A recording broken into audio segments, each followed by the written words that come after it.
سلام كميت صنحو كبرى تخاتلت نحجي أبستدالو مدب لومي سنبت ليت إيران أبلع إسرائيل كبيد متقعت مسائل تفتصم الله نزم الكزوز زولو معبالتات حجنا لكم قريبنا لنا نشان الله سبسكرايب بمقبار كسامو دعتاقت كهاتلونا بخبرنا نعدمكم. إيران ناب إسرائيل حيالو مسائلات تكوس كم زلاتا قليسو سرايت إسرائيل إيران ناب سميناو إسرائيل علامة زقابرا مسائلات كم ستكوسات قليسو سرايت إسرائيل ناب سميناو إسرائيل علامة زقابرا معبل مسائلاتن دروناتن إيران كمزم كان زقالات أخوينو قدعت كمزب صحاون يحبر الله حيلتات مكل خال إسرائيل أب حيالو كوابيتات التهاجر سايران كم تسمعه وستيخوم قليسام إسلامه حالو صورة إيران بوغانو እዚ ስርሒት ንሙል እሶሙን ክቐጽል ምዃኑ ገሊጹ ኣሎ። ጸላእ ክሳብ ዝዕገት ገበናቱ ክሳብ ዝቋረጽ ንዝቕጽሉ 7 መዓልታት ን24 ሰዓት ማዕበል ሚሳኤላትን ሰብርቦ ነፈርትን ከውንጭፉ እዮም ኢሉ ንመሬት ኢራን ዕላማ ዝገበረ ድማ ካብ ትጽቢት ንላዕሊ ኣዓናውን ልዕሊ ዓቕሚ ምላሽ ክወሃቦ ይክብል እቲ መግለጺ ወሲኹ ኣጠንቂቑ።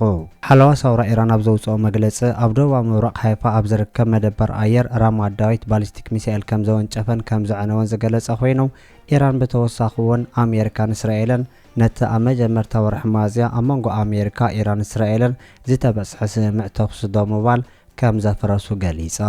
ርሑቕ የማናዊ ሚኒስትር ሃገራዊ ድሕነት እስራኤል ኢታምር ባንጋብር ድሕረት ኢራን ኣብ ልዕሊ ሰሜናዊ እስራኤል ሎሚ ዘካየደቶ ዳሕራዋይ ሓደገኛ መጥቃዕቲ ብቋንቋ ኤብራይስጥ ኣብ ትዊተር ኣብ ዘውፅኦ መግለጺ ቴሄራን ሎሚ ምሸት ክትቃጸል ኣለዋ ኢሉ። እዚ ከምዚ ኢሉ እንከሎ ድሕሪ ናይ ሎሚ ምሸት መጥቃዕቲ ፕረዚዳንት ኣሜሪካ ዶናልድ ትራምፕ መግለጺ ዘውፅኦ ኮይኑ ትራምፕ ንኢራን ይኣኽለኩም በሉ ሕጂ ናብ መኣዲ ዘተ ተመለሱ ኢሉ። ኢራን ናብ ሰሜናዊ እስራኤል ሚሳኤላ ድሕሪ ምውንጫፋ ናብ መኣዲ ዘተ ክትመለስ ፕረዚዳንት ኣሜሪካ ዶናልድ ትራምፕ ዝተማሕፀነ ኮይኑ ዶናልድ ትራምፕ ሚሳኤላትኩም ትትኩሱ ኣለኹም እዚ እኹል እዩ ናብ መኣዲ ዘተ ተመሊስኩም ውዕሊ ግበሩ ክብል ከም ተዛረበ ፎክስ ኒውስ ጠቒሱ።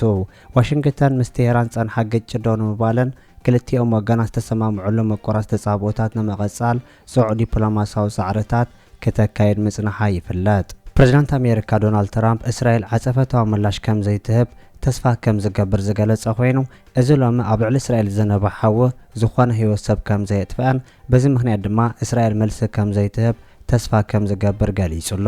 ኢራን ሎሚ ምሸት ንዝፈጸመቶ ከቢድ መጥቃዕቲ ስዒቡ እስራኤል ኣብ ልዕሊ ኢራን ትፈጽሞ መጥቃዕቲ ምድለዋት ትገብር ከም ዘላ ዝተገለጸ ኮይኑ ናብ ቴሄራን ዝግበር ኩሉ በረራታት ከም ዘቋረጸቶ እውን ተገሊጹ ኣሎ። ወሃቢ ቃል ወተሃደራዊ ሓይሊ እስራኤል ኢራን ነቲ ኣብ ልዕሊ እስራኤል ዝፈጸመቶ መጥቃዕቲ ንምምላስ መጽናዕታት ይካየድ ከም ዘሎ ዝገለጸ ኮይኑ ኢራን ከቢድ ጌጋ ፈጺማ ኢሉ። ወሃቢ ቃል ኤፍድሪ ንጋዜጠኛታት ኣብ ዝሃቦ መግለጺ ሓለቓ ስታፍ ሰራዊት እስራኤል ነቲ መጥቃዕቲ ኢራን ብቐረባ ይከታተሎ ከም ዘሎን ንመጻኢ ዝውሰድ ስጉምታት መደባት ይግምግም ከም ዘሎ ገሊጹ። ሰራዊት እስራኤል ኣብ መልዕሊ ሊባኖስ ወተሃደራዊ ስርሒታቱ ሓይሉ ከም ዝቕጽል ዝገለጸ ኮይኑ ሰራዊት እስራኤል ካብ ዝኾነ ኣንፈት ንዝፍጸም ተወሳኺ መጥቃዕቲ ሙሉእ ብምሉእ ከም ዝተዳለወ ገሊጹ።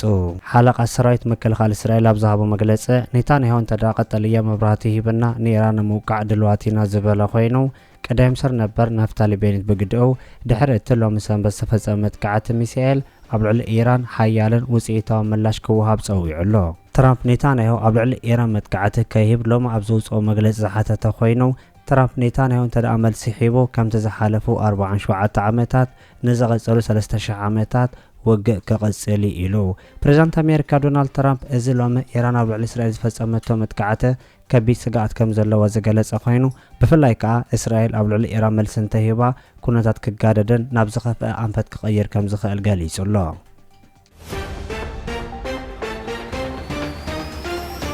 ኣሜሪካን ኢራን ቪዛ ከም ዝሃበት ተገሊጹ።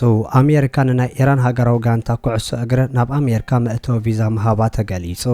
ኢራን ናብቲ ዋንጫ ዓለም ዝካየደሉ ቦታ እምበር ናብ ኣሜሪካ ናይ ምኻድ ድሌት ከም ዘይብላ ክትገልጽ ጸንሐት ኮይና ኣሜሪካ ንናይ ኢራን ጋንታ መገሻ ኣብ መልከት ሕቶ ምእታዋ ድኹም ፌደሬሽን ኩዕሶ እግሪ ምዃኑ ከምልክቱ ጸኒሖም ኣለው።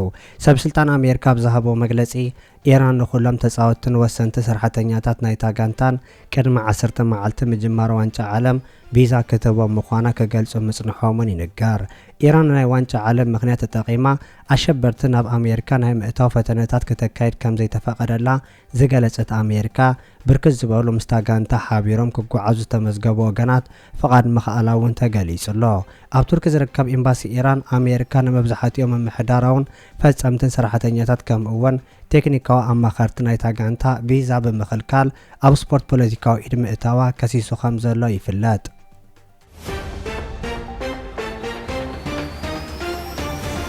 ዳኛ በዓልቲ ቤቱን ዘቀተለ ይምርመር ከም ዘሎ ተገሊጹ። ኣብ ኢትዮጵያ ንሓንቲ ዳኛ ንበዓልቲ ቤቱ ነበረን ዘቀተለ ውልቀ ሰብ ነብሱ ክቐትል ኣብ ዝፈተነሉ እዋን ኣብ ቀይዲ ከም ዝኣተወ ተገሊጹ። እቲ ኣብ ክልል ኦሮሚያ ቤት ፍርዲ ወልመራ ኣብ ትሕቲ ምርመራ ኣትዩ ዘሎ ውልቀ ሰብ ምስ በዓልቲ ቤቱ ዝነበረ ጉዳይ ፍትሕ ኣብ ዝዳነየሉ ዝነበረ እዋን ኣብቲ ናይ መወዳእታ ብየን ኣብ ልዕሊ በዓልቲ ቤቱን ዳኛን ተኩሲ ምኽፋት እውን ክፍለጥ ተኻኢሉሎ። ኣብቲ ኣጋጣሚ በዓልቲ ቤቱ ናብ ሕክምና ክትበጽሕ ምኻላ ፊት ንፊት ዝተሃረመ ዳኛ ግን ሽዑ ንሽዑ ምሟታ ክሕበር እንከሎ እቲ ክሱስ ድሕሪ ሰበይቱን ዳኛ መቕታሉ ናብ ገዛ ነብሱ ድሕሪ ምትኳሱ ክትሓዝ ከም ዝኽኣለ እውን ብተወሳኺ ተሓቢሩሎ።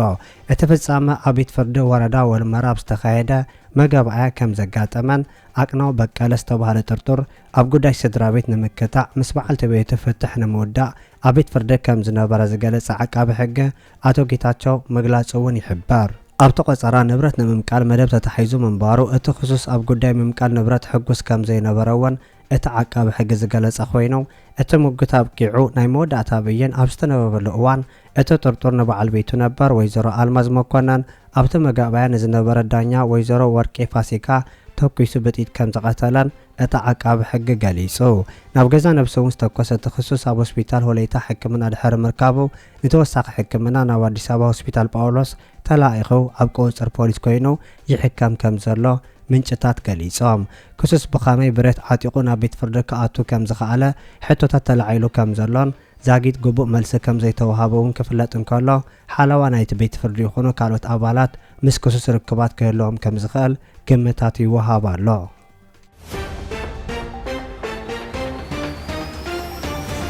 ኢትዮጵያ ኣብነት ምዃና ተሓቢሩ። ናይ ዓለምና ቁፅሪ ሓደ በዓል ጸጋ ምዃኑ ዝነገረሉ ኤለን መስክ ኢትዮጵያ ኣብነት ምዃና ክሕብር እንከሎ ኢትዮጵያ መግዛእቲ ጠንቂ ድኽነት ከም ዘይኮነ ጽቡቕ ጌራ ኣርኣትና ክብል ከም ተዛረበ እውን ተሓቢሩ። ኣብ መንጎታ ብመግዛእቲ ዝተሃሰየት ቪየትናምን መግዛእቲ ዘይረኸባ ኢትዮጵያ ዘነጻጸረት በዓል ጸጋ ኢትዮጵያ ዘይተገዝአት ክንሳ ኣርማ ድኽነት ኮይና ተሪፋ ከም ዘላ ብኣንጻሩ ቪየትናም ዝሓሸ ቁጠባ ሃኒጻ ከም ዘላ ገሊጹ። ኣፍሪካውያን ሃገራት ንድኽነትን ናብ መግዛእቲ ብምስባብ ነብሶም ዘጸናንዑ ምዃኖም ዝሕብር እቲ መግለጺ ኣብ ክውነት ግን መግዛእቲ ዓነው እኳ ይኹን ጠንቂ ምምስረት ድኻ ሃገር ክኸውን ከም ዘይክእልወን ኣብ ዓለም ዘለዋ ህያዋን ሃገራት ምስክር ኮይነን ከም ዘለዋ ዝገለጸ ኮይኑ ዝመጽእ እዋን ቀዳማይ ትልል ዓለምና ክኸውን ምዃኑ ዝግለጽ ኤለን መስክ ልምዓትን ብልጽግናን ብዝኾነ ታሪክ ክመክን ከም ዘይብሉ ክገልጽ እንከሎ ስራሕን ጥዑይ ቅመራ ዘለዎ ፖሊሲታትን ቀንዲ ኣንፈ ስልጣነ ምዃኑ ገሊጹ። ኤለን መስክ ብፈረንሳ ዝተገዘት ቪየትናም ዝሃብተመትን ዝሓየለትን ሃገር ከም ዝኾነትን ኢትዮጵያ ከይተገዘት ድኻ ከም ዝኾነት ምግላጹ ንብዙሓት ዘዘራረበ ኮይኑ እንተኾነ ግን ብፈረንሳ ዝተገዝኣ ኣብ ማእከልን ምዕራብን ዝርከባ ሃገራት ኣፍሪካ ካብ ኢትዮጵያ ብዝኸፍአን ብዝሓየለ ብድኽነት ይነብሩ ከም ዘለው ይግለጽ።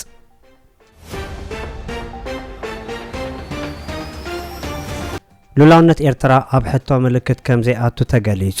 ኤርትራ ነቲ ብናይ ኢትዮጵያ ናይ ሚኒስትር ውፃእ ጉዳይን ወገናቶምን ዝቐረበ ንናይ ኤርትራ ሉላውነት ኣብ ሕቶ ምልክት ዘእቱ ኣስደማሚላ ዝገለጸቶ ጽሑፍ ምምላሳ ተሓቢሩ።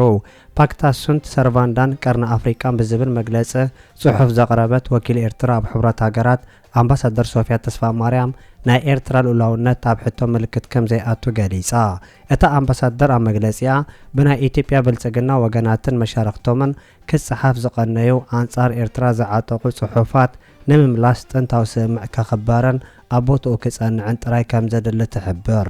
ኣብ ዝሓለፈ ሳለስተ ኢንስቲትዩት ሚኒስትር ውፃእ ጉዳይ ኢትዮጵያ ኤርትራ ሉላውነታ ተቕርቦ ዘላ ሕቶን ዘየተኣማምን መርትዑን ኣብ ትሕቲ ዝብል ኣርእስቲ ጸብጻብ ምውፅኡ ዝሕበር ክኸውን እንከሎ ብወገን ኤርትራ ዝተዋሃበ መልሲ ነቲ ትሕዝቶ ኣብ ምምላስ ዘተኮረ ምንባሩ እውን ይንገር።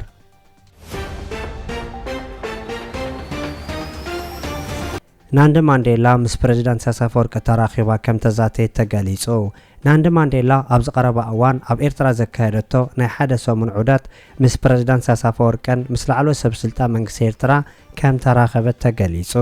እታ ጓል ወዱ ንናይ ኣፍሪቃ መራሒ ነበር ኔልሰን ማንዴላ ዝኾነት ናንዲ ማንዴላ ኣብ መንጎ ኤርትራን ደቡብ ኣፍሪካን ዘሎ ቁጠባውን ልምዓታዊ ምትሕብባር ኣብ ምሕያል ምዝታያውን ክግለጽ እንከሎ ኣብዚ ሕጂ ናንዲ ማንዴላ ናብ ኤርትራ በፂሓ ክልቲአን ሃገራት ጎኒ ንጎኒ ፖለቲካዊ ናጽነት ቁጠባዊ ሓርነት ኣብ ምምዝጋብ ከተኮራ ከም ዘለወን ምሕባራ እውን ይነገር።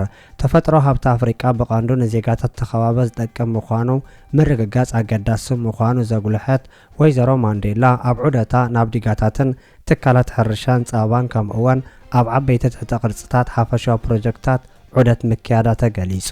ናንዲ ማንዴላ ኣብ ማዕርነት ንግድን ሓባራዊ ዕላማታት ልምዓት ዝተመስረተ ዝሓየለ ምትሕብባር ፓን ኣፍሪቃ ክሕልውን ምጽዋዓ ክሕበር እንከሎ እቲ ዑደት ኣብ መንጎ ሃገራት ኣፍሪቃ ብዝግበር ግብራዊ ምትሕብባር ክልቲአዊ ርክብ ንምዕማቕን ሕድሪ ኔልሰን ማንዴላ ንምስጓም ዝሕግዝ ምዃኑ ምግላጽ እውን ተሓቢሩሎ። ህዝቢ ኤርትራ ፍሉይ ሃገራውነትን ዓሚቕ ባህላዊ ክብሪ ዘለዎ ምዃኑ እውን ናንዲ ማንዴላ ብተወሳኺ ሓቢራላ። እዚ ከምዚ ኢሉ እንከሎ ፕረዚደንት ኢሳያስ አፈወርቂ ሎሚ ናይ ምሸት ናብ ግብፂ ከም ዝገሸ ተገሊጹ።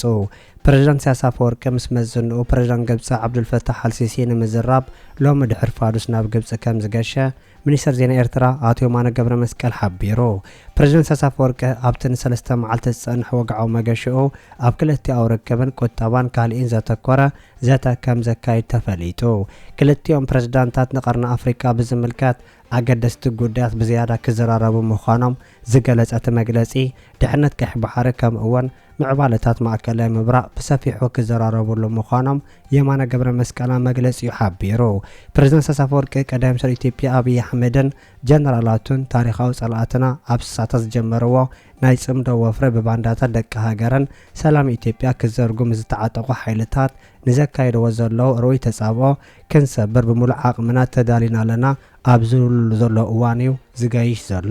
ፕረዚደንት ኢሳያስ አፈወርቂ ኣብ ዝሓለፈ ጥቅምቲ ኣብ ግብፂ ናይ 5 መዓልታት ዑደት ብምክያድ ምስ ፕረዚደንት ዓብዱልፈታሕ አልሲሲ ተራኺቡ ከም ዝነበረ ዝዝከር ኮይኑ እቶም ክልተ መራሕቲ ኣብ ርክቦም ብዛዕባ ዞባዊ ምዕባለታት ጸጥታዊ ውሕስነት ጉዳይ ቀይሕ ባሕርን ኣብ ዝተዘራረቡሉ እዋን ፕረዚደንት አልሲሲ ሃገሩ ሉላውነትን ግዝኣታዊ ሓድነት ኤርትራ ንምድጋፍ ዘለዋ ጽኑዕ ተወፋይነት ደጊሙ ኣረጋጊጹ ምንባሩ ይዝከር።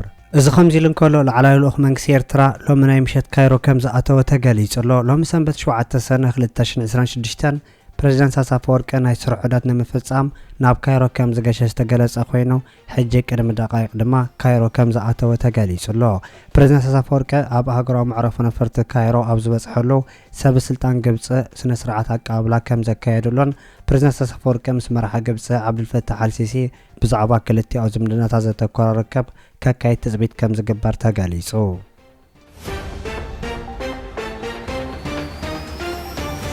መምሃራን ቀጻሊት ትግራይ ኣብ ምህናጽ እጃቦም ክዋጹ ይግባእ ክብል ዶክተር ደብረጽዮን ተዛሪቡ። ካልኣይ ዙር ሽልማት ዘርኡ ንብሉጻት መምሃራን ኣመራርሓ ትምህርትን ትግራይ ከም ተሳለጠ ዝተገለጸ ኮይኑ ኣብቲ መድረኽ ዝተረኸበ ፕረዚዳንት ክልል ትግራይ ዶክተር ደብረጽዮን ገብረ ሚካኤል ህዝቢ ትግራይ ካብ ዘካየዶም ዕላማታት ቃልሲ እቲ ሓደ ትግራይ ካብ ድኽነትን ድንቁርናን ክትናገፍ ምግባሩ ክብል ተዛሪቡ። ብዝተኻየደ ህዝባዊ ቃልሲ ድማ ብዓለም ለኸ ዝፍለጡ ምሁራት ትግራይ ክፈሪኹ ኢሎም ኣለው ኢሉ።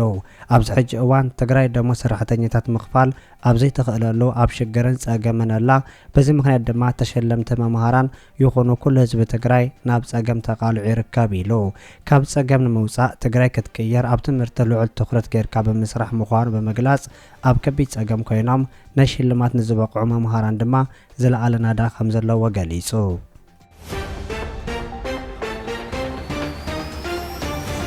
ክቡራት ተኸታተልቲ ንሎም ዝተዳለወ ዜና ነዚ ይመስል። ኣብ ዝቕጽሉ ዝፍነው ዜናታት ብቐዳምነት ክበጽሐኩም ሳብስክራይብ ዘይገበርኩም ሳብስክራይብ ንኽትገብሩ ብኸብሪ ንዕድመኩም።